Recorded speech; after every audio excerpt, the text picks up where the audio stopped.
Howdy. Welcome to Ausgrave Royalty. I am Justin. Welcome to part 6 of our video series on archetypes by Dr. Anthony Stevens, which is itself part of a larger effort and exploration into archetypal psychology on the channel. In the last couple parts, we talked about the mother, the father, and the role of the family. And to continue that theme, we'll now be talking about the masculine and the feminine. And this builds on the other aspects of the video series we've covered before, so I encourage y'all to check those out, those previous parts out. And looking forward, a quick spoiler, but in the next series of videos that I have planned on the channel, we'll be covering King, Warrior, Magician, Lover by Robert L. Moore, which will go further into the male archetypes. And then we'll also be looking at, in the future, the gods of every man and goddesses of every woman from Jean Bolin, who explores the male and female archetypes from the Greek pantheon perspective. And this all sounds kind of out there. And at first glance, that definitely seems like the case. I will say, though, and I haven't been good about emphasizing this part about archetypal psychology, which is to keep in mind that King, Warrior, Magician, Lover, and comparing the archetypes to the Greek gods and such, these aren't arbitrary distinctions. They are not arbitrary distinctions. Robert L. Moore and Jean Bolin are making the case based on anthropological evidence, myths, artifacts, customs, traditions, rituals, initiations, all that stuff. And gathering that body of evidence to make their comparisons. So they're not just picking anything and saying anything goes with anything. They're, in their respective works, attempting to tie actual archetypes, aka modes of readiness for human beings that we come born with, and tying those paradigms to certain cultural traditions that seem to benefit or compare to one of these pre-built dispositions by default. And part of Jungian psychology is the power of symbols and how, in the collective unconscious, and how there are certain universal meanings that get tied to symbols through cultures that had no contact with one another. That's way outside of the scope of what we're doing now. But I just wanted to, I don't think I emphasized that part enough. I haven't emphasized that in the series enough. So I just wanted to be clear about that. With that introduction, let's get on with the main subject matter here. You saw the title.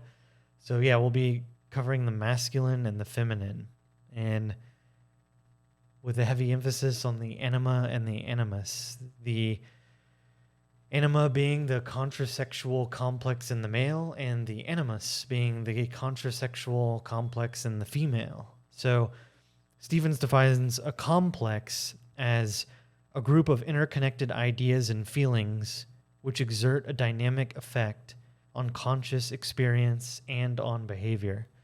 He says that a complex is to the personal unconscious what archetypes are to the collective unconscious. It's like apps within apps, abception. To allude to one of my cringy metaphors in the previous episodes. Now, I don't mean to be alarming, but there's like really powerful stuff coming up, and I've said this a lot on the channel, but this book was it was published in 1983, which means, Dr. Anthony Stevens was writing about it, much earlier than that. Yet, these passages are frighteningly contemporary. Let me know in the comments if you agree. So he says, acceptance of the anima or animus as an independent reality and development of the commitment to respect that reality transforms the figure from a dangerous threat into a familiar alliance. The contrasexual attributes then begin to become available to the conscious personality, and a significant step has been taken on the way of individuation. A man on good terms with his anima has logos complemented by a refined capacity for an intimate relationship. A woman in touch with her animus, has eros nicely tempered with rational purposiveness and intellectual understanding. I mentioned this on the channel before, but the Stoics have a phrase, the obstacle is the way. And I think that's a book also by Ryan Holiday. But again, a big theme in Jungian thought is that goodness is not the goal, only wholeness. So being in touch with the inner feminine as a man or the inner masculine as a female is an important step here in making us more whole. And wholeness here is alluding to the capital S self, the collective self, the collective self from which we are all imperfect facsimiles of, to TLDR it. So how did the anima and animus originate? And TLDR, the parents. For better or worse, this is a little brutal. Enough hype. So Stephen says, it is true that from the very beginning, mothers behave differently towards their male and female children. They are more prone to look at their sons and physically stimulate or pacify them, while they spend more time talking to their daughters and later on indulging in verbal exchanges with them. Yes, it seems that some degree of sexual differentiation is actually built in to the mother-child archetypal system. Psychologically speaking, what matters is not how the parents actually behave, but how the child experiences their behavior. Makes it all the more difficult for parents. What possesses lasting psychodynamic power in the life of the individual is not the parent's actual personalities in the outer world, but the parental complex that is built up within the child's psyche from the unique combination of cues derived from the personal parents and the archetypal elements which these cues evoke. We've mentioned it before, but that, again, it's not so much the individual characteristics of the mother or the father, it's the archetypal effect of mothering or fathering that's really important. And we explore that in detail in the previous episodes. So,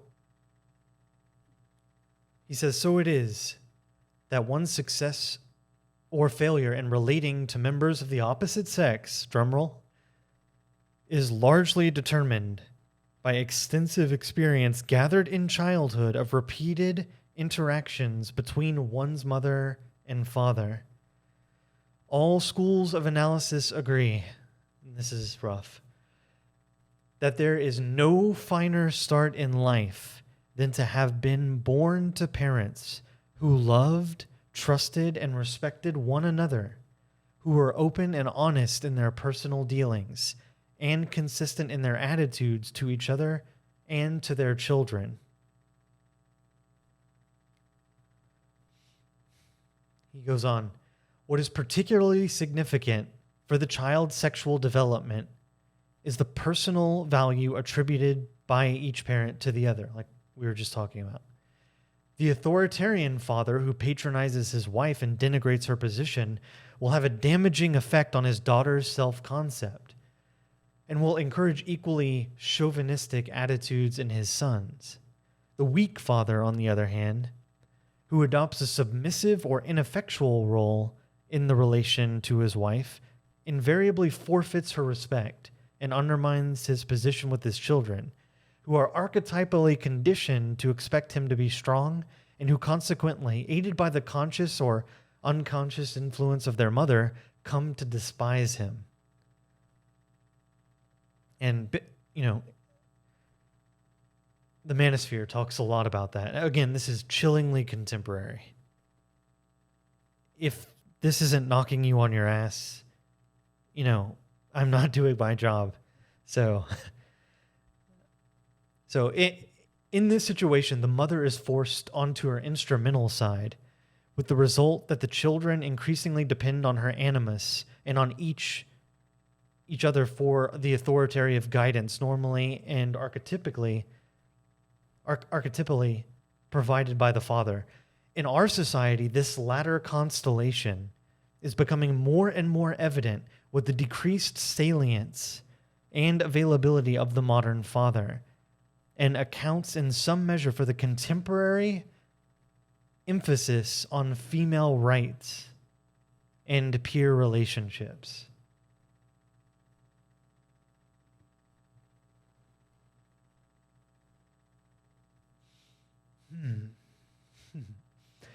Thus, while the archetypal potential for heterosexual and parental behavior and experience as part of the constitutional endowment of us all, the degree to which we succeed in realizing that potential is largely determined by the personalities of our parents and is every bit as dependent on how they treated each other as on how they treated us. Inasmuch as one parent loved one another, so can one love one's spouse. Inasmuch as our parents loved us for ourselves, so can we love our children. Let me read that again. Inasmuch as one parent loved one another, so can one love one's spouse. Inasmuch as our parents loved us for ourselves, so can we love our children. Jeez. That's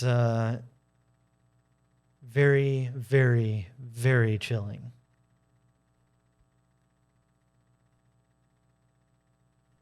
And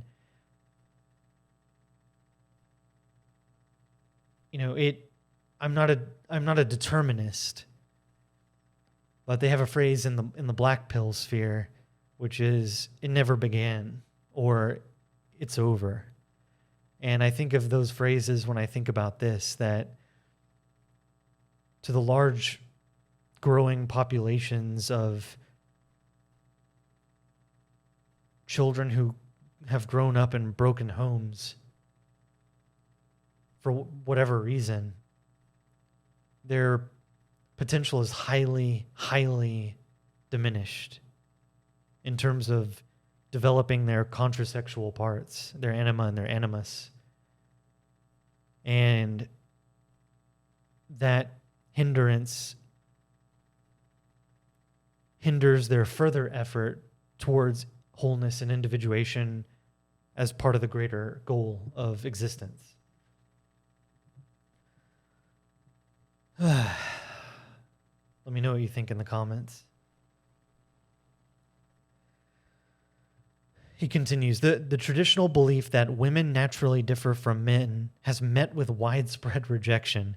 It is being argued that the relative scarcity of leading women and women politicians, composers, painters, and generals is due to the masculine repression and lack of feminine opportunity rather than innate feminine characteristics. However, a careful sifting of the available evidence makes it clear that sexual differentiation is not nearly as malleable or culturally relative as contemporary prejudices would have us believe. Indeed, both the ethological and anthropological data vindicate the Jungian position.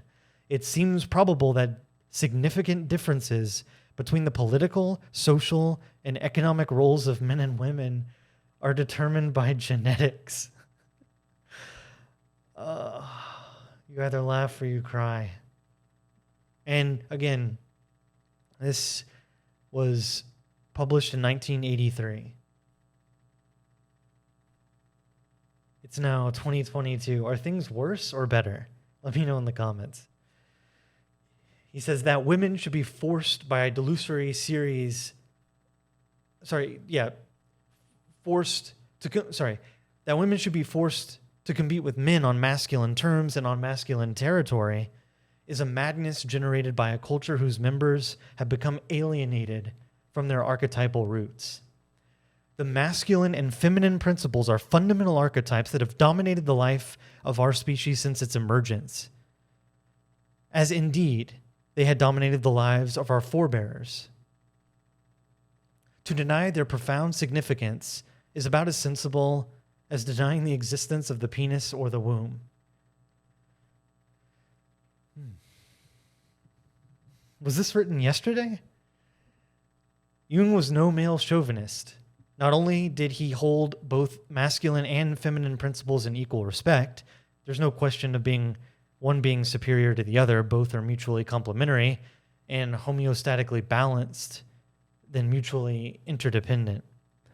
But he argued that both were at work in every human individual, regardless of his or her biologically assigned sexual identity.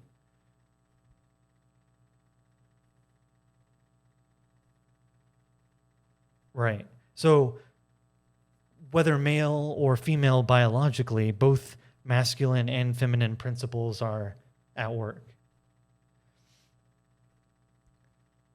So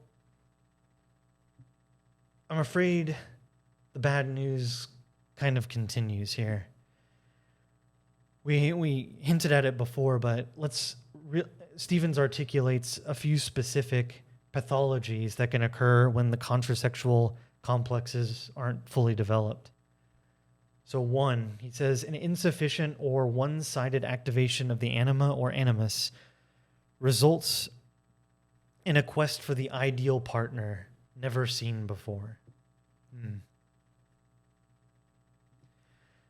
2, the animus or anima fails to become detached from the parental complex at puberty, with the result that the heterosexual libido remains tied to the parent of the opposite sex. And in the manosphere, there's a term a little bit crude, but it's called the sun husband, as a result of the rise of single mother households. So I'll just leave that there. 3, through an intense identification with the parent of the opposite sex, the ego becomes inflated with the contrasexual archetype, and there's a failure to actualize the sexual principle corresponding to the individual's biological gender. The result is either an animus-dominated woman or a weak anima-dominated man.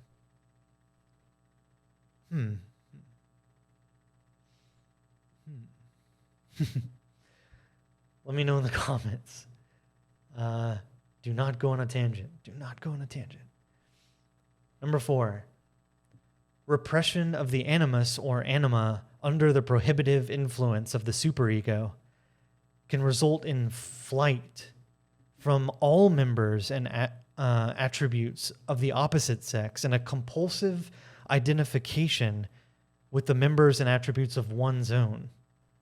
Confirmed bachelors and spinsters are often of this type.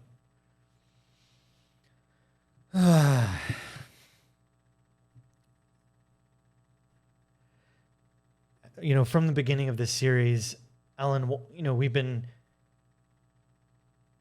addressing the sort of unofficial challenge of Alan Watts about self-help, whether it can really be done in that, can the self that needs help do the helping needed for that self, you know? And none of this looks good. Like, how are you supposed to get out of your own way and make any progress if you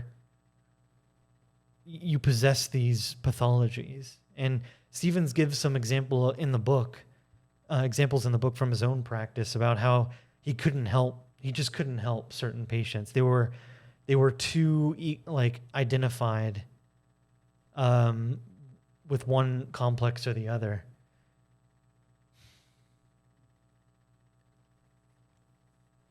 And this also makes me skeptical, and thinking about the manosphere.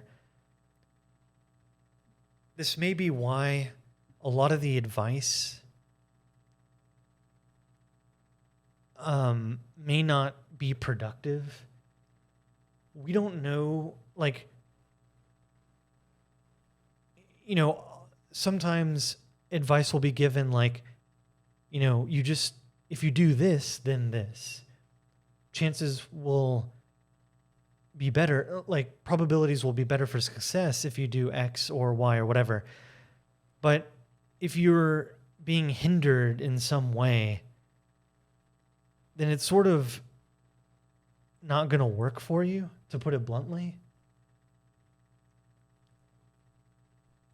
Which is why it may be productive it's always productive to interpret advice to your own personal dispositions, but some may have more of an uphill battle than others, is all I'll say about that. I'm lying. I'll probably say more about that in a bit. I do want to talk about the Puer Aeternus, which is it's archetypal frustration. It's a broader problem. It's not a specific pathology, but it's a broader problem when the contrasexual complexes don't get actualized. And Puer Aeternus is for men, and Puella Aeternus for women. Another name for it is Peter Pan syndrome, like not growing up, being stunted. So he says, Stephen says, the contemporary wish to develop the anima principle in man and the animus in a woman is praiseworthy inasmuch as it promotes individuation towards psychic wholeness. We talked about that earlier. However, it can all too easily result in stagnation and neurosis when males and females seek to develop the contrasexual principle before they have adequately brought to birth in living reality the principle appropriate to their sex. And we mentioned that just a second ago. Hence, the growing populations of dreamy, ineffectual men and bossy, unloving women that characterize many sections of modern society. Traditionally, one of the prime functions of male initiation rites was to heighten the initiate's identification with the animus principle, and to reduce or eliminate his mother identification with which he began. As we saw, failure to achieve this crucial state of development results in the problem of the Puer Aeternus. The man who has insufficiently actualized the masculine principle is in danger of becoming too closely identified with the anima, and then he lives and behaves like a second-rate woman. The complementary fate awaits the woman who has not adequately lived out her femininity. She becomes animus-dominated. Success in the first half of life demands actualization of the potential appropriate to one's sex. Integration of the contrasexual elements is better left to the second half. Wow.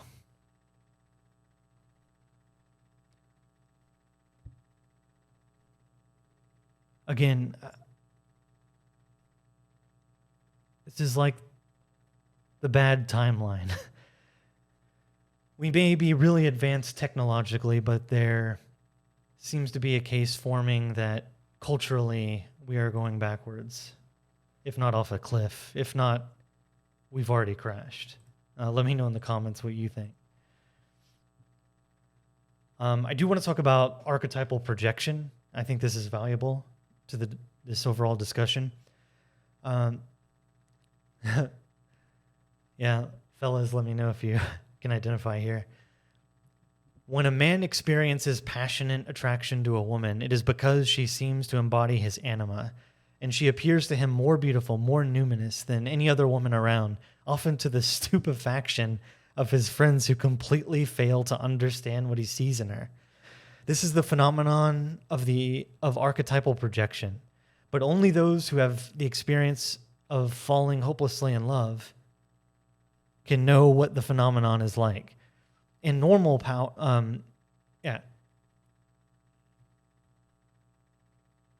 sorry,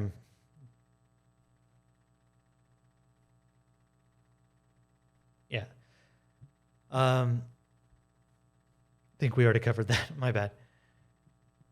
So he continues, archetypal projection is not something one chooses to do. It happens to us, whether we like it or not.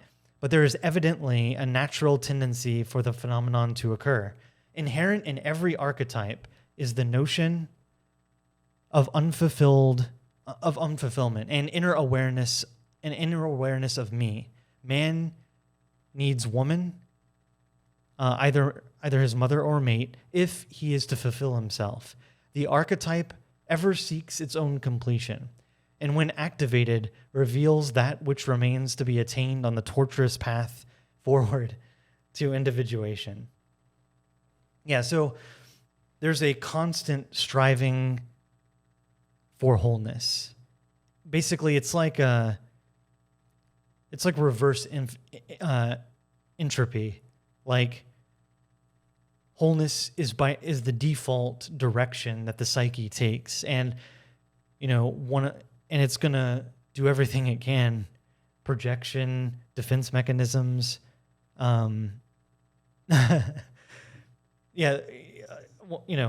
it's gonna come out in our behavior on our torturous path forward towards individuation. So I wish I had better news. Let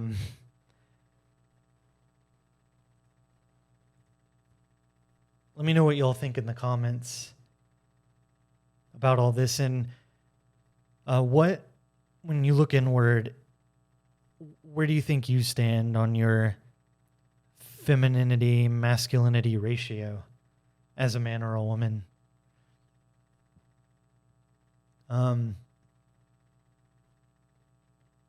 Yeah, this is a big topic. So let me know if you want me to cover something like maybe later in more detail. Like this touched on a lot of different topics. So to bring a little hype here, the next part of this video series is my favorite. It's on transformation and initiation, which we briefly mentioned here, but we really go into detail in that next one. And if you're going to watch one video, I recommend it be that one. It's like my recent obsession, and yeah, I love all these videos, but that one is really important. They're all important, but that one subjectively is my favorite. Yeah, really hope y'all are enjoying these videos and getting value from it.